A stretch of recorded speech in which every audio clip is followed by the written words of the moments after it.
When we last left off, the GX era was coming to a close. Vampire had situated itself at the top of the meta with Amazonas following directly behind. In addition, other meta decks like Verhire, Mass Destiny Hero, Spellbook, and UA were all viable picks at this time, forming a diverse meta around multiple viable decks. We now continue our look back over the history of Konami's venture into the mobile market with Yu-Gi-Oh!, its ups and downs, and its intricate and ever-evolving metagame. This is the history of Duel Links.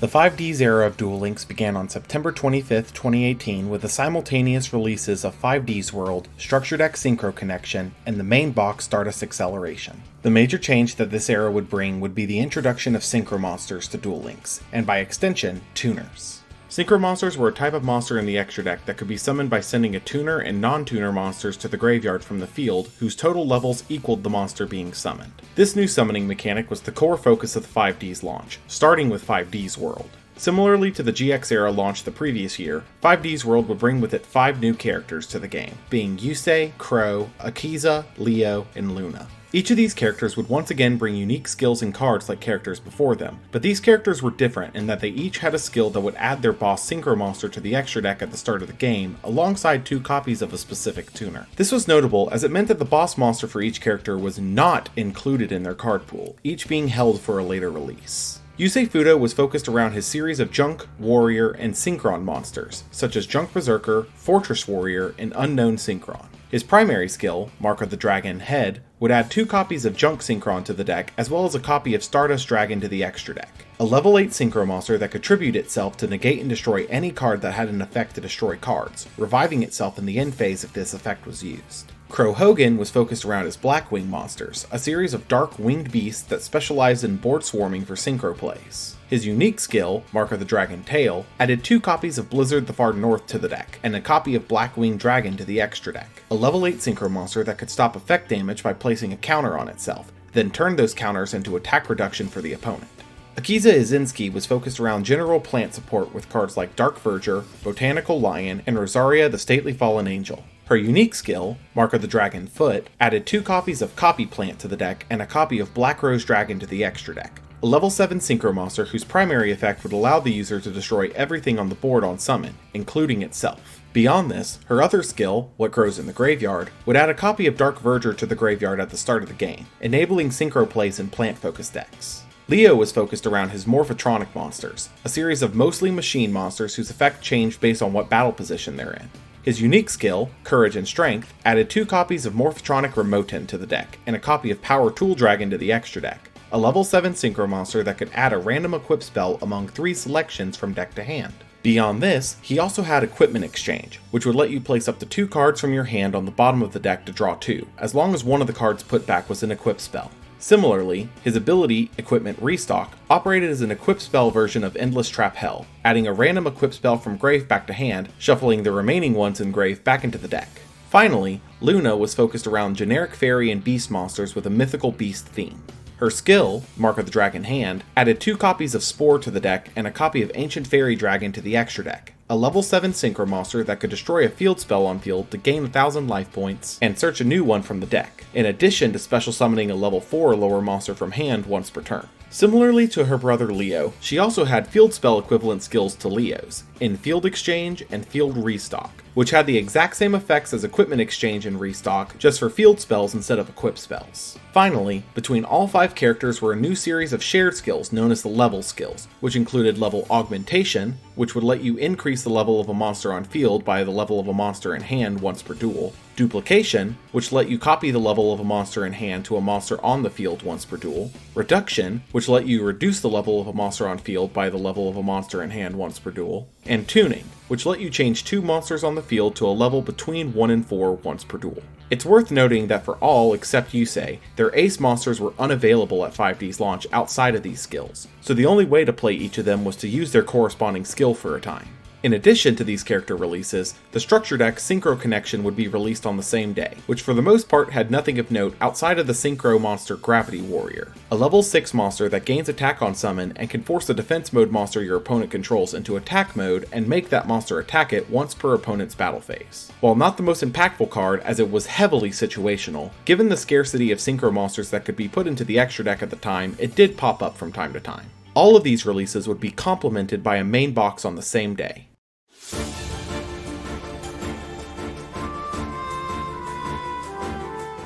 Stardust Acceleration was the first main box of the 5Ds era, released on the same day as 5Ds World on September 25, 2018. Being the first box release of the 5Ds era, many looked to Stardust Acceleration to bring the first real wave of Synchro monsters to be used in most decks, which it brought a couple, but not nearly as many as people were expecting. For generic Synchros, Stardust Dragon and Flamvel Urukwazaz would be considered the most useful, the former being available outside of Yusei's skill here, and the latter being a level 6 Synchro that deals piercing damage and gains attack every time it deals damage. X-Saber would get their official start here, bringing a collection of their better main deck monsters in XX Saber Full Helm Knight, a tuner who negated an attack once while on the field, and special summon an X-Saber from grave after destroying a defense mode monster in battle, Bogart Knight, who special summoned an X-Saber from hand when normal summoned, and Dark Soul, who searched an X-Saber during the end phase of the turn he was sent from field to grave, as well as 3 of their extra deck bosses in X-Saber Wayne, who special summoned a warrior from hand on summon, Souza, who could tribute an X-Saber to either destroy anything it battled or make it immune to traps that turn, and XX Saber Hyenlei, who could destroy up to 3 back row on summon.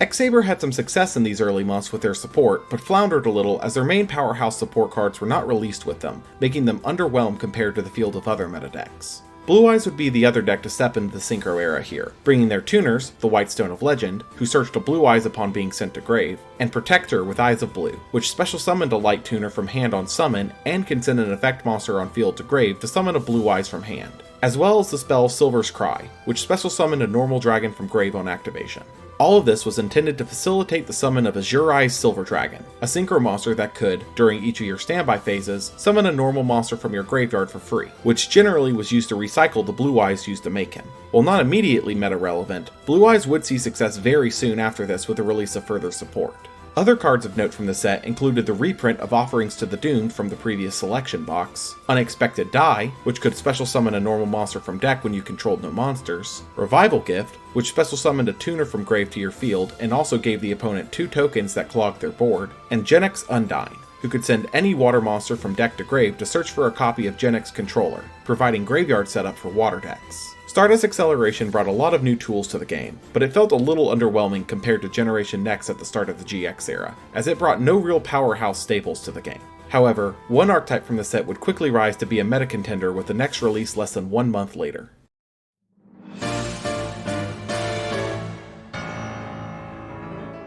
The White Dragon of Legend was the second ever EX structure deck, released on October 15th, 2018. This deck's main focus was to bring Blue Eyes the last pieces of support it needed to make an impact on the meta, which it managed to accomplish with 3 cards: Dragon Spirit of White, Cosmo Brain, and Bingo Machine Go. Dragon Spirit of White, which was always considered a Blue Eyes monster, gave the deck essentially 3 more copies of Blue Eyes to use in the deck, as it was considered a normal monster while in the hand or graveyard, making it synergize with many of the Blue Eyes support cards. It also banished an opponent's spell or trap on summon, and could tribute itself to summon Blue Eyes White Dragon from hand, allowing you to remove it from the board to bring him back again. Cosmo Brain could special summon itself by sending a non-effect monster from hand or field to grave, then let you trade an effect monster on field for a normal monster in deck once per turn, effectively letting you trade your effect monsters for copies of Blue Eyes from the deck. Bingo Machine Go let you reveal 3 cards in your deck that were either Blue Eyes monsters or spell or traps that listed Blue Eyes White Dragon on them, letting you add one of them randomly to your hand. The randomness of this card could always be circumvented just by revealing 3 copies of the same card, guaranteeing that you'd always be able to add it. As for non-Blue Eyes cards, the Heretic archetype, a series of dragons that could tribute each other for effects, then summon normal dragons from the deck when tributed, would gain support here with Heretic Dragon of Su, who could special summon itself by tributing a Heretic monster, and then could tribute a dragon once per turn to destroy a spell or trap on field, Neptet, who did the same for monsters, and Esset, who could be normal summoned without tributing, and could copy the level of any dragon on field to all Heretic monsters. While the archetype was introduced back in Valiant Souls, this was their first wave of support that could be considered good for the meta, though even this support wasn't enough to push them into the meta. Finally, being an EX structure deck meant that it also included reprints of older Ultra and Super Rares from previous boxes, bringing reprints of Symbols of Duty, First Aid Squad, and Birthright, the latter of which would see play in the meta Blue Eyes deck. The White Dragon of Legend would be the final push needed to bring Blue Eyes into the meta, giving the first real meta mainstay of the Synchro era. This would quickly be followed by the next set released just 1 week later.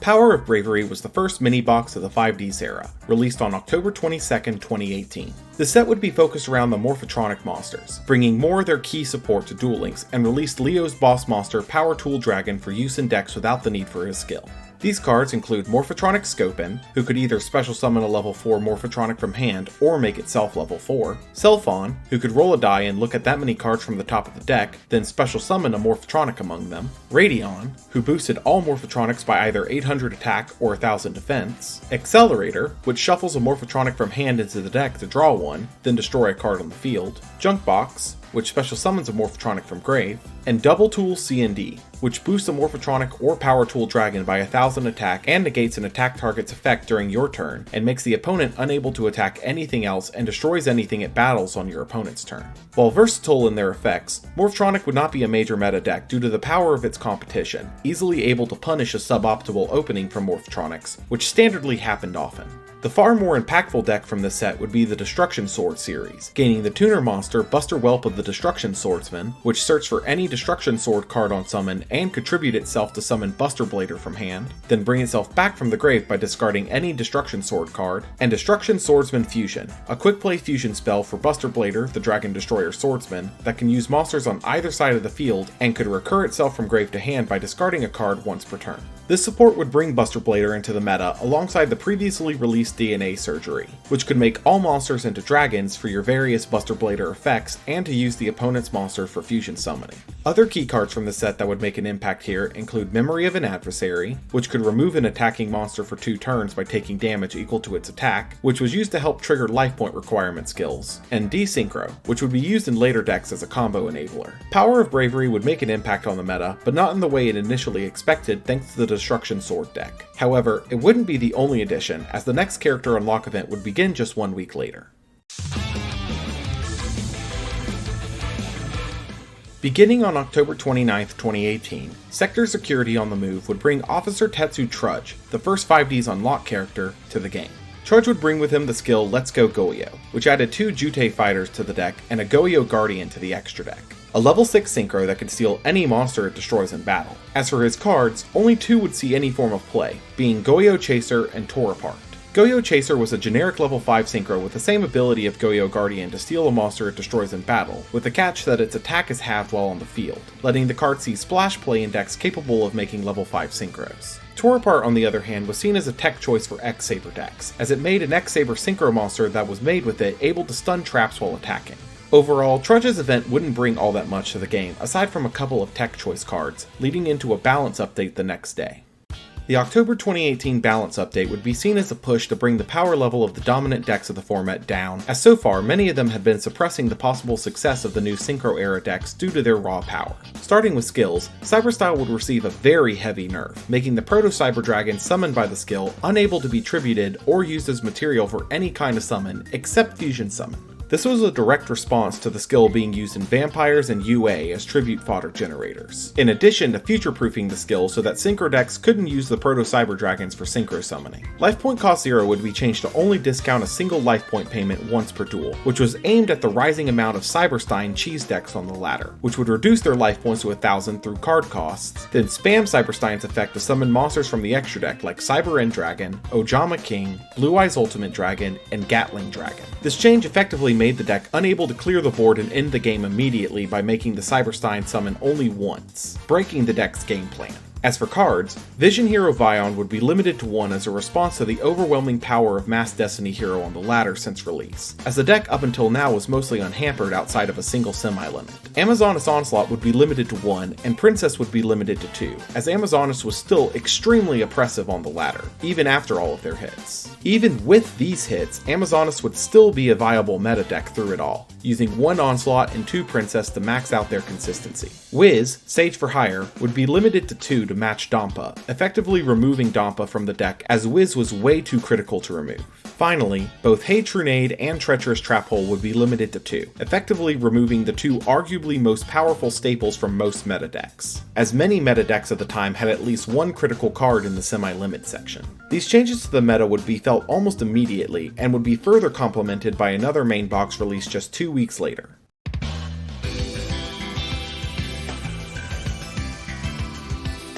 Blackstorm Rising was the second main box of the 5Ds era, released on November 12, 2018. The set was focused around various Winged Beast archetypes, providing them support in addition to fully releasing Crow's boss monster, Blackwing Dragon. His archetype of Blackwings would be one of the supported archetypes, gaining key archetype pieces such as Bora the Spear, a monster with piercing that could special summon itself if you control a Blackwing monster other than Bora, Shura the Blue Flame, who can special summon a Blackwing from deck when he destroyed a monster in battle, Harmattan the Dust, who could special summon itself from hand if you controlled another Blackwing other than Harmattan, then could increase its level by the level of another Blackwing, Breeze the Zephyr, who could special summon itself if added to the hand by card effect, Armed Wing, a synchro with piercing that gains 500 attack when attacking a defense position monster, Silverwind the Ascendant, a synchro that could destroy 2 monsters on field on summon for the cost of your battle phase and protects Blackwings from being destroyed by battle once per turn, cards for Black Feathers, which let you banish a Blackwing in hand to draw 2 at the cost of your special summons that turn, and Black Whirlwind, which let you, when you normal summon a Blackwing monster, search for a Blackwing with less attack from your deck.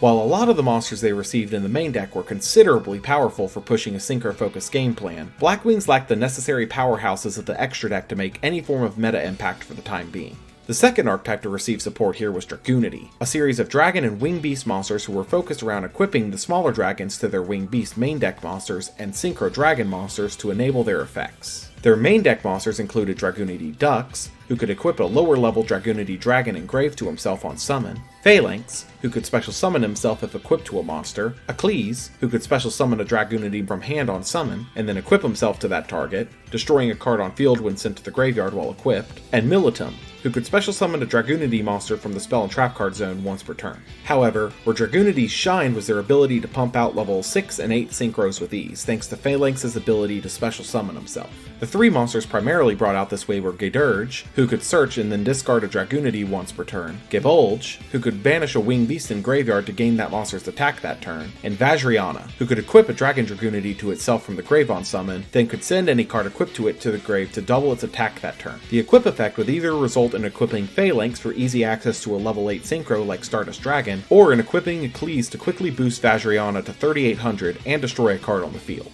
In addition to these, the equipped spell Dragoonity Divine Lance would also boost their consistency by providing easy access to Dragoonity Dragon monsters once per turn. Overall, while Dragoonity wasn't the biggest meta threat, their start was powerful enough to see play as a potent rogue strategy. The final archetype to receive multiple support cards here was Harpy, which received Hunting Ground, the first time the card was available outside of My Skill, Queen, who could be discarded to search for Hunting Ground, and Hysteric Party, which could summon as many Harpy Lady monsters as possible from grave by discarding a card. The support wouldn't be enough to make Harpy relevant again, but was still greatly appreciated. Other noteworthy cards from the set include Breaker the Magical Warrior, who could destroy a spell or trap once while on field, Card of Consonance, who could discard a Dragon Tuner to draw 2, Sakuretsu Armor, which destroyed an attacking monster, Soul Release, which could banish up to 5 monsters from either player's graveyard, and Bujinji Crane, which is arguably the most impactful piece of Bujin support released up to this point, being able to discard itself from hand to grave to double the attack of any Beast Warrior Bujin for one battle. Overall, Blackstorm Rising would have a decent impact on the meta overall with the introduction of Dragoonity and support for previously established decks. This would be seen immediately thanks to the KC Cup just 2 days later.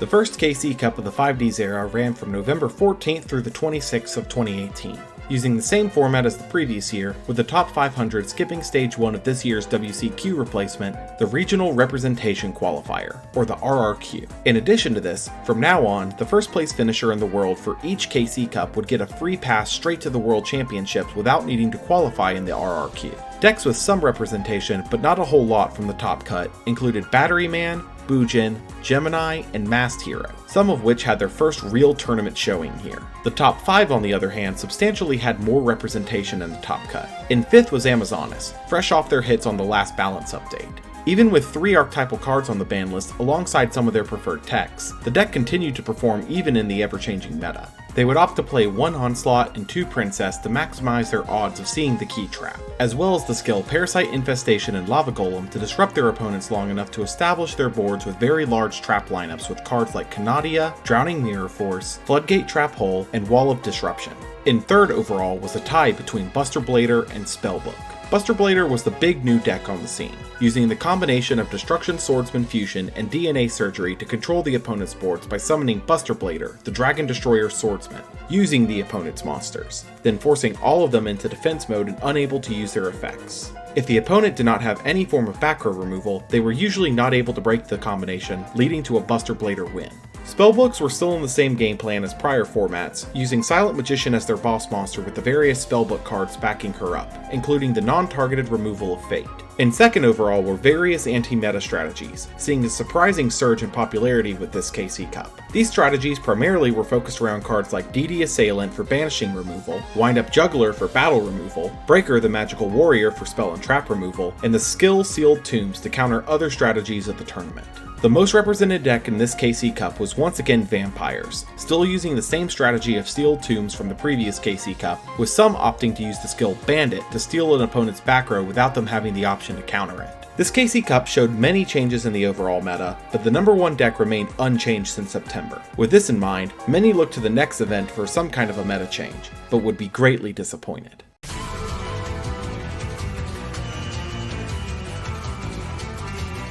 Beginning on December 4th, 2018, tabletop RPG Monster World would introduce Tristan Taylor to the game. While he had been introduced earlier this year as an April Fool's roaming character, this was the first time he was fully unlockable, and his status as a joke character was on full display. Tristan brought with him no unique meta skills, no meta-changing cards, and even his shared skills were nothing to be impressed with outside of Field of Warriors, which he shared with Joey. It seemed that even the game designers were in on the joke, as one of his unique skills, Super Strength, appeared to be a nod to the online comedy series Yu-Gi-Oh! The Abridged Series. With Tristan's launch taking up a character release spot, many immediately wrote him off and looked to the next mini-box to provide any real meta changes.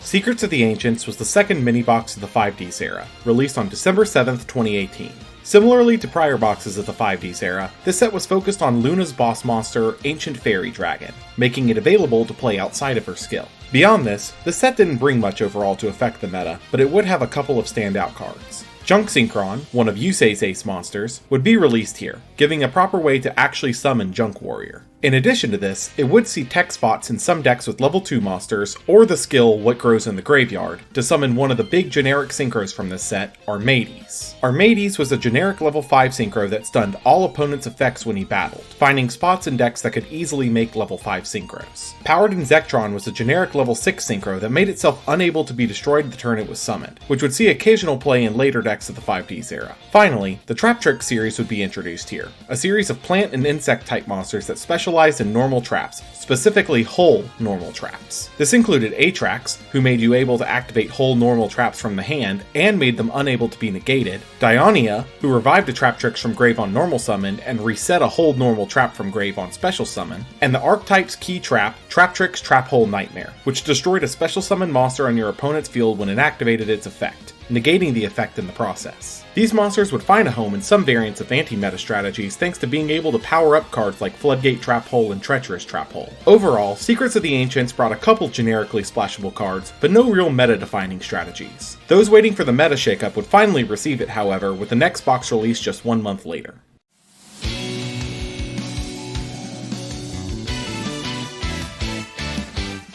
Revolution Beginning was the third main box of the 5Ds era, released on January 1st, 2019. The set would bring support for various archetypes, bringing the game into a truly new meta. Of the 3 main archetypes supported here, Fabled was the least successful of them, garnering a little success here and there, but not a major meta following. Their support here included Grimro, who could discard herself to search for any Fabled if you control the Fabled, Cerebral, who special summoned itself when discarded, Raven, who could discard any number of cards once per turn to gain attack and levels for each card discarded, and Ragent, who let you draw up to 2 cards when summoned. Karakuri would receive a major wave of support here after their introduction in Valiant Souls, bringing them back into the meta in a major way. This wave included Nanishi, who gave an additional normal summon once per turn, Inasichi, who searched a Karakuri on summon, Nizupachi, who changed the battle position of a monster on summon, Nizamu, who summoned a Karakuri from deck upon being destroyed by battle, Cash, which searched for a Karakuri monster by changing the battle position of a Karakuri on field, and their boss monster Bure, who summoned a Karakuri from deck on summon and could change the battle position of a monster on field once per turn. This wave of support would make Karakuri an instant meta staple, able to generate a board of synchros quickly in addition to ridiculous amounts of advantage. The final archetype with major support here was Kokimeru, whose support here would be some of the most substantial support an archetype had received so far. This support included Wall, who could tribute itself to negate a spell, Rooklord, who could banish a Kokimeru card in grave on summon to destroy 2 cards, Core Reinforcement, which could revive a Kokimeru monster in grave, and Reckoned Power, which could remove an opponent's back row by revealing an Iron Core in hand. However, all of these would pale in comparison to the big support card from this set, Diamond Core of the Kokimeru, a spell card that searched for any Kokimeru card in deck, then could banish itself from grave to prevent Kokimeru monsters from being destroyed that turn, including by their own effects. This one card would push Kokimeru up to the top of the meta instantly, as being able to search and protect Maximus, Earn Knight, and their various tech choices in a limited format made the deck insanely powerful and consistent. Other key cards from the set would include Miracle Fusion, the key fusion spell of the Elemental Hero archetype, Doom Caliber Knight, a monster that negated the next monster effect used by tributing itself, Misjudge, a monster with a 25% chance to negate the next card used by the opponent, and Justice Bringer, who can negate a special summoned monster's effects once per turn. Overall, this was far and away the most impactful set of the 5Ds era thus far, bringing 2 decks into the forefront of the meta and providing support for many others. This would lead into the next set of reprints just 2 weeks later. Selection Box Volume 2 was the second main selection box, released on January 12, 2019. Similarly to Volume 1 and Mini Volume 1, this set would bring both reprints of meta-relevant cards from the past year of the game alongside new exclusive cards. For reprints this round, Masked Hero Anki, Elemental Hero Gaia, Noble Knight Madrat, Noble Knight Dristan, UA Midfielder, Spellbook Magician of Prophecy, Ties of the Brethren, Mask Change, Spellbook of Secrets, UA Stadium, Drowning Mirror Force, Sea Stealth Attack, and Call of the Archfiend would all be reprinted here, mirroring the relevant cards of the late GX era. For new exclusives this time around, none of these cards would become meta-defining like offerings before them, but some would have a place in specific decks that made them stronger. Masked Hero Diane and Elemental Hero Solid Soldier would be seen as a sort of package, with Solid Soldier providing field swarming for your hero monsters, and Diane being a target if Mask Change was used on Solid Soldier. Spore would be a powerful plant tuner that could fit into any deck with plant-type monsters, but wouldn't get big due to the low relevance of those decks at the time. Necrovalley would be a boost to the mostly irrelevant Gravekeeper's deck at the time, but would also see occasional tech play against graveyard-heavy decks, similarly to the skill Sealed Tombs. Nightbeam would offer another option for back row removal, but would mostly be overshadowed by the already popular Cosmic and Galaxy Cyclone. Samsara, Dragon of Rebirth, and Scrap Archfiend would be seen as the most useful of the exclusives here, giving a level 5 and 7 generic synchro that could be splashed into a few different decks at the time, primarily Karakuri builds. Overall, this selection box would be seen primarily as just a really powerful set of reprints, since the exclusives didn't do much to the overall meta. But this wouldn't be the only release at the time, as the next structure deck also released on the same day. Swordbound Silence was also released on January 12, 2019, bringing Silent Swordsman to the game alongside reprints of the 3 older level variants. Silent Swordsman would find a home in some variants of anti-meta since the deck was already running plenty of warriors for its summoning condition, giving a powerful negation tool alongside a body to boost with Silent Sword Slash to make it unaffected by other cards. These releases would impact the meta a little, but not nearly enough to crack the top decks. This would lead into the second 5D's character unlock event just 2 weeks later.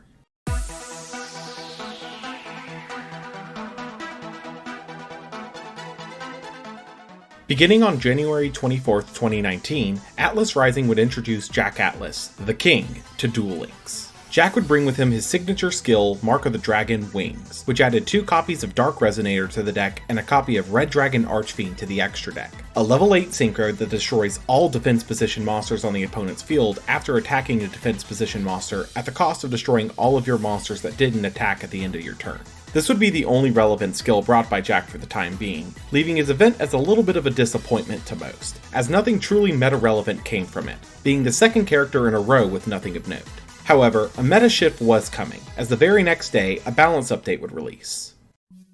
The January 2019 balance update would be a very interesting balance update in the history of the game, as it would be primarily buffs for many different decks and archetypes with its changes. Starting with skills, Harpy's Last Will would be changed to require only having 4 Harpy monsters in the grave, rather than banishing 5 to activate it. Miracle Fusion Time would be changed to require the player to be at 2,000 life points or lower, rather than 1,000 or lower to activate it. In addition to these two, 11 additional skills would all be buffed to only require a 1,000 life point loss to activate. These skills included Zombie Draw, Bring It, Flight of the Harpies, Buzz On, Check Out My Ride, Gravekeeper's Lot, Cosmic Enlightenment, Dinos Find a Way, Sorcery Conduit, Cyberdark Style, and by far and away most importantly, Kaiba Court Bling. Kaiba Court Bling only requiring a loss of 1,000 life points now meant that you could use a Cosmic Cyclone, then search for literally any one card you want out of your deck by making it the only glossy or prismatic rarity card in your deck.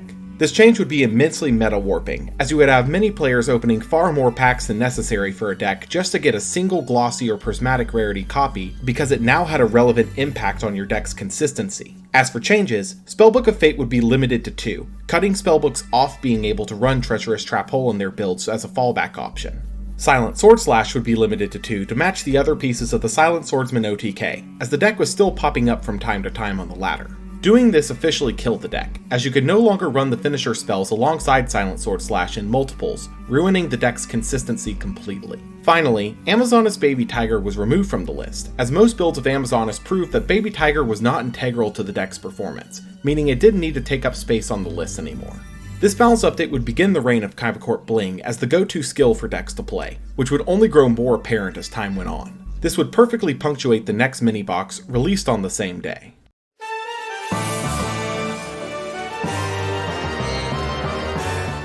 Tornado of Phantoms was the third mini-box of the 5Ds era, released on January 25th, 2019. The set would bring a couple of archetypes up in the meta, but nothing so powerful as to dethrone its current kings. Gusto would see a major wave of support here, finally having enough of their pieces to make an impact on the meta. These included Pilica, who special summoned a Wind Tuner from grave on summon, negating its effects on field, Eagle, who special summoned a level 4 or lower non-tuner Gusto from deck when destroyed by battle, Guldo, who special summoned a level 2 or lower Gusto from deck when sent to the graveyard, and Winda, who special summoned a Gusto tuner from deck when destroyed by battle. Eagle, Guldo, and Winda formed a pseudo loop between themselves, with Eagle summoning Winda, Winda summoning either Eagle or Guldo, and Guldo summoning Eagle, meaning you had a loop between them that could go through all 9 copies in a deck if established. In addition, they also received their Synchro monsters Goldos, who could shuffle 2 Gusto monsters from grave into the deck to destroy a monster once per turn, resupplying the loop, and Falcos, who boosted all Gusto monsters by 600 points on summon.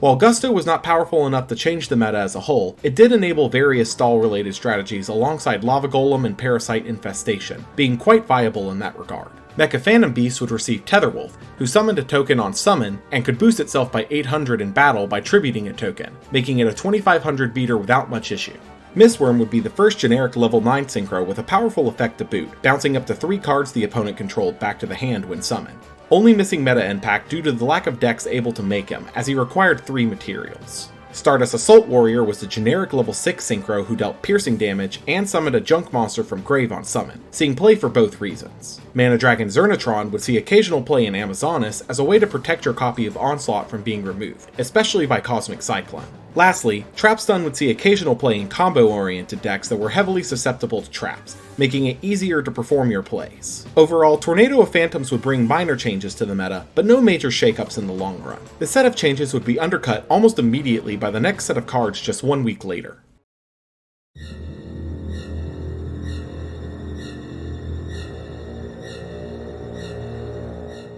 Ancient Gear Awakening was the third EX structure deck, released on February 4th, 2019. This deck would bring a wave of new support for Dr. Crowler's key archetype of Ancient Gears, bringing the deck back into relevance in a major way. The main piece of support here was Ancient Gear Reactor Dragon, which had a standard Ancient Gear effect of stunning spells and traps while attacking, and gained piercing damage if summoned by tributing an Ancient Gear monster. While this card's effect was nothing special compared to Golem before it, what made it better than the former was the fact that it could be special summoned, meaning it could be summoned from the deck using the field spell Gear Town, which can summon an ancient gear monster from deck upon being destroyed. It also allowed you to tribute summon ancient gear monsters with one less tribute, making middle-aged mechs a really reliable way to tribute summon larger ancient gear monsters. They also received Wyvern, who could search your deck for any ancient gear card on summon at the cost of not being able to set cards for the rest of the turn, but this could be circumvented by setting your cards before summoning him. In addition to these, the EX deck would also bring reprints of Double Cyclone and Wild Tornado, both of which synergized heavily with Gear Town. This wave of support would push Ancient Gear back into the meta hard, making them quickly rival the mainstays of the meta like Kokimiru and Karakuri. This would only become more apparent as the next KC Cup began 2 days later.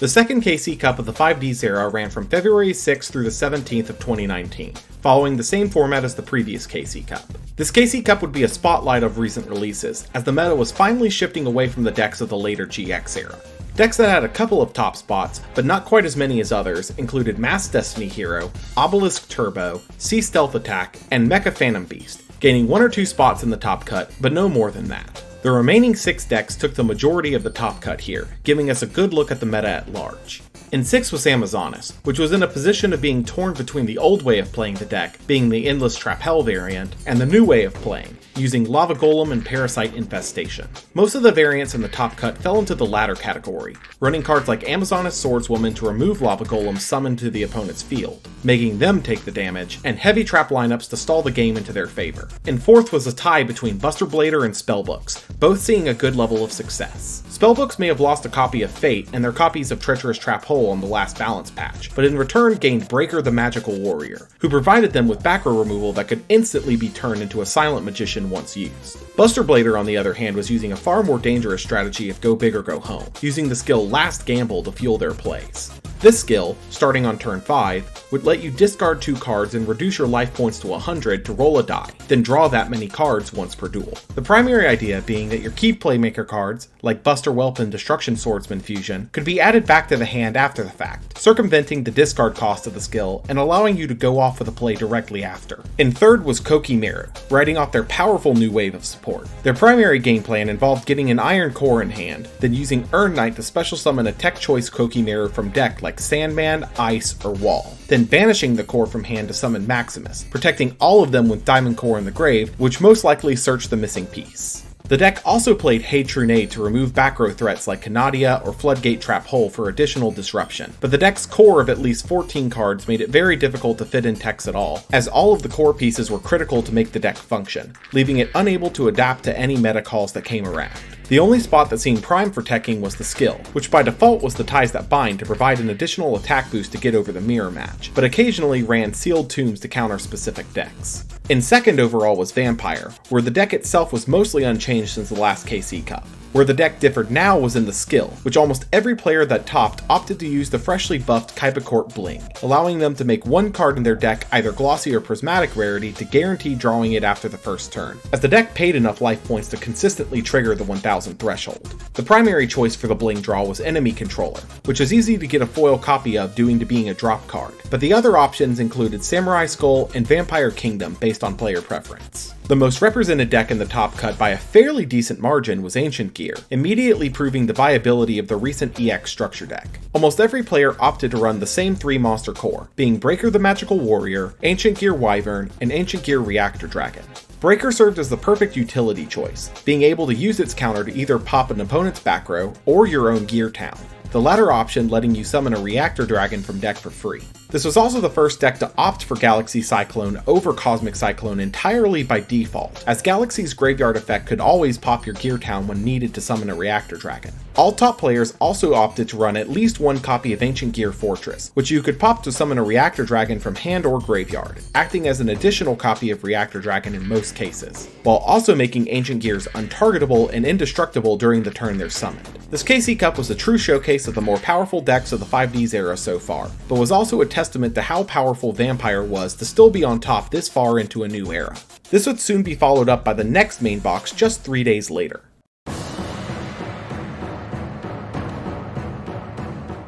Absolute Inferno was the 4th main box of the 5Ds era, released on February 20th, 2019. The set's primary focus was on introducing support for various fire attribute archetypes along with releasing Jack Atlas's boss monster, Red Dragon Archfiend, to be usable outside of the skill. The first of these supported archetypes was Fire Fist, who were introduced back in Galactic Origin. This wave of support would bring the archetype into the Synchro era with cards like Bear, who could set a fire formation spell or trap from deck when it deals damage, then could send a face-up fire formation card from field to grave to pop a monster, Spirit, who revived a level 3 Fire Fist on summon, Rooster, who searched for any Fire Fist monster on special summon and could trade a fire formation on field for a fire formation in deck once per turn, Fire Formation Yoko, which would let you discard a Beast Warrior to destroy a face-up card on activation, and Horse Prince, a level 6 synchro that could special summon a level 3 fire monster from deck on summon. The primary combo of the deck was to use Spirit to revive Rooster for the search effect, or Leopard for a fire formation search. Then if the monster you summoned was Rooster, you could synchro summon Horse Prince directly after.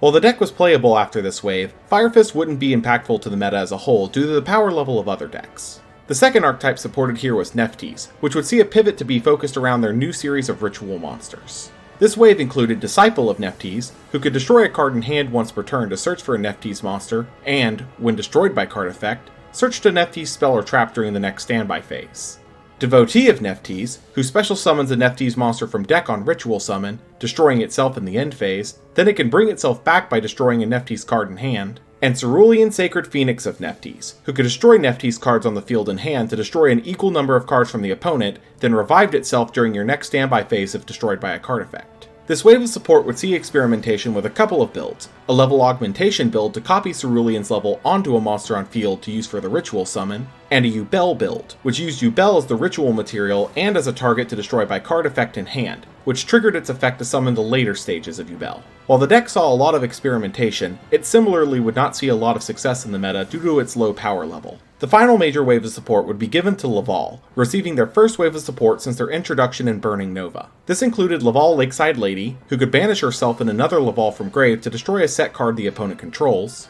Volcano Handmaiden, who could send a Laval from deck to grave when she's sent to grave, Molten Conduction Field, who could send 2 Lavals from deck to graveyard, and Dustflame Blast, which could banish all Laval monsters in the grave to destroy that many cards on the field. The deck's primary game plan was to fill the grave with Lavals, which was pretty easy to accomplish thanks to Volcano Handmaiden being able to send all 3 copies of herself to grave if one gets sent, then trigger cards like Lakeside Lady and Dustflame Blast to banish them, bringing them back with Laval Cannon to make synchros and restock the graveyard. This wave also brought a few of their synchro monsters, like Lavalval Dragon, who could shuffle back 2 Lavals in grave to bounce an opponent's card, Duel Slasher, who could attack twice if you had 2 or more Lavals in grave and does piercing damage if you had 3 or more, and Stenon, who could send cards from hand to grave on summon, they could negate any card that targets himself by banishing a Laval from grave. Laval would see the most success out of all of the archetypes supported here, but would soon after drop out of the meta almost entirely due to not being able to keep up with the other top decks. Other cards of note from this set that didn't fall into a specific archetype would include Living Fossil, which could revive a level 4 or lower at the cost of negating their effects and dropping their attack and defense by 1,000, Dark Bribe, which could negate any spell or trap by letting the opponent draw 1,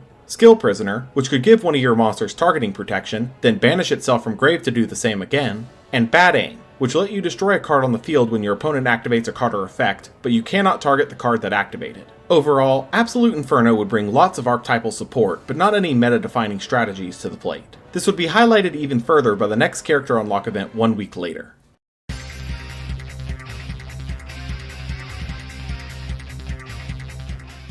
Beginning on February 26, 2019, I've Got Dino DNA would bring GX's Tyranno Hassleberry to Duel Links. Like his name suggests, Hassleberry's cards were focused around general dinosaur support, some of which would go on to defining the newest meta threat in a new variant of dinos. The primary cards that would promote this were Giant Rex, who could special summon itself anytime it gets banished, and then gains 200 attack for every banished dinosaur, and Survival's End, which could destroy normal monsters on the field to summon dinosaurs from the deck to replace them, then could banish itself from grave to destroy a dinosaur and a card your opponent controls. These 2 cards, combined with the previously released Baby Sarasaurus, Evil Swarm Salamandra, Megalo Smasher X, and the Paleozoic cards, would form the newest dinosaur deck, as the Paleozoics are considered normal monsters on the field, providing fodder for Survival's End. Aside from this deck, Hassleberry would also introduce Stegocyber, which could special summon itself from grave by paying 1,000 life points when the opponent attacks, blocking damage from that attack. This would go on to see play in various decks as an option to stop multiple battles, as you could summon it to stop the damage from a direct attack, then the opponent would still need to clear it with another attack or effect.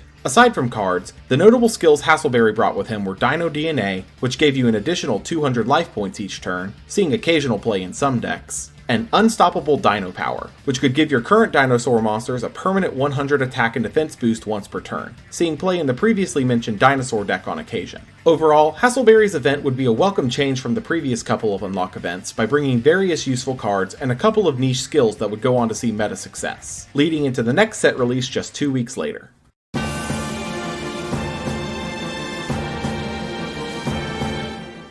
Dimension of the Wizards was the fourth mini-box of the 5Ds era, released on March 12, 2019.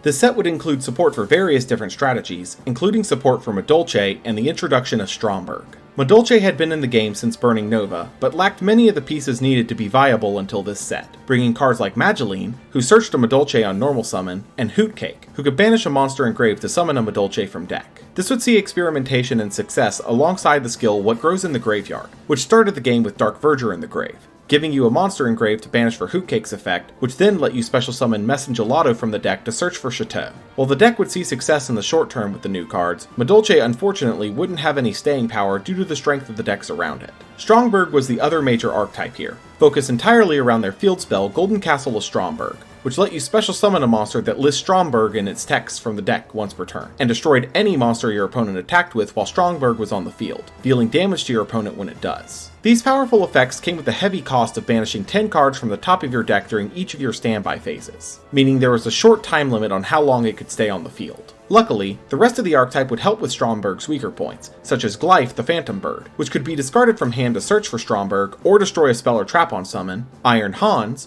who special summoned Iron Knight from deck and gained 1000 attack for each Iron Knight you controlled while Stromberg was active, Iron Knight, who lost 1000 attack if you controlled Iron Hans, then searched for Iron Hans on destruction or any warrior monster if your Stromberg was active, Prinzessin, who special summoned Pumpkin Carriage from deck on summon if Stromberg was active, then equipped itself with the Glass Slippers from deck, letting you swap what monster has it equipped when Prinzessin does battle damage, Pumpkin Carriage, who let Prinzessin attack directly and protected Stromberg from targeting and destruction, Glass Slippers, which boosts fairy monsters by 1000 attack and lowers non-fairy monsters by 1000 attack, re-equipping itself to Prinzessin if the monster equipped to is destroyed, and Iron Cage, which let you send an opponent's monster to grave if Stromberg was active, then destroy itself to summon that monster to your field. Generally, when building a Stromberg deck, you would choose to either use the Iron Hans and Knight cards, or the Prinzessin cards, not both due to deck size restrictions, though Glyph and Iron Cage were common between both builds. Overall, Stromberg wouldn't define the meta, but would pop up from time to time due to the inconvenience their cards placed on the opponent, even in metas where people wouldn't have expected them to do anything. Other standout cards from the set include Dimensional Prison, which banished an attacking monster, Naturia Landois, a level 7 synchro that negated monster effects by discarding spells, Gaia Knight, the Force of Earth, a generic level 6 synchro with 2600 attack, and most importantly, Psychic Wielder, who could special summon itself from hand if you control a level 3 monster other than Wielder. Then, if used for Synchro Summon, destroyed a monster on field with less attack than the Synchro monster. This would instantly find a home in various decks with level 3 monsters in them as an easy-to-tech tuner monster, giving various decks that previously did not have access to Synchro monsters easy access and monster removal. Dimension of the Wizards would make an impact not on the immediate meta of the time, but on the game as a whole, with its generic support and rogue strategies popping up in strategies from time to time across later eras of the game. For now though, this set would make ripples in the meta, but not break through any of the top tiers, leading into the next balance update just 2 weeks later.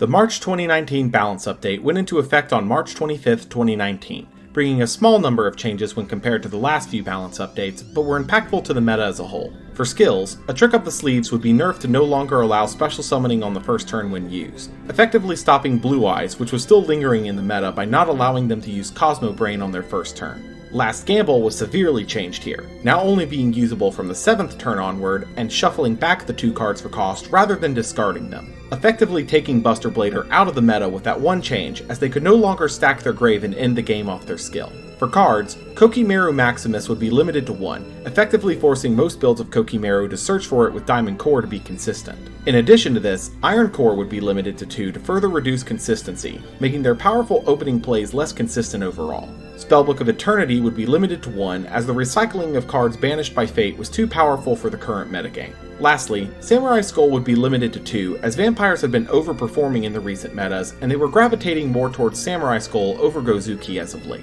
These changes would effectively nerf the top decks of the meta, creating a more even playing field for other decks to rise, punctuated by the next character unlock event on the same day.